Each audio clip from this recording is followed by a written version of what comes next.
بنته بلاده فبنى وبادر يخدم الوطن يساهم في تألقها وإبراز الجمال بنا. بنته بلاده فبنى. الصلاة والسلام على رسول الله محمد صلى الله عليه وسلم. الله سبحانه جل جلاله anasema wa anna almasajida lillahi fala tad'u ma'a Allahi ahada, ya kwamba misikiti ni yake Allah subhanahu jalla jalaluhu. Katika aya nyingine katika surati Tauba Allah mtukufu anasema innama ya'muru masajida Allahi man amana billahi wal yawmil akhir, hakika wenye kuimarisha misikiti ya Allah mtukufu ni wale waliomwamini Allah subhanahu jalla jalaluhu na wakaamini siku ya kiyama.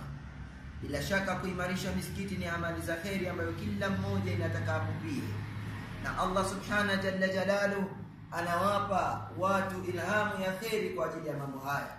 Anasema Allah subhanahu waja'alnahum a'immatan yahduna bi amrina wa awhayna ilayhim fi'la alkhairati wa iqama as-salah wa itaa az-zakah wa kanu lana 'abidin, na tumewafanya kuwa ni maimamu wanaongoza kwa amri yetu na tukawapa ilhamu ya kufanya mambo ya khairi, kusimamisha sala na kutoa zaka.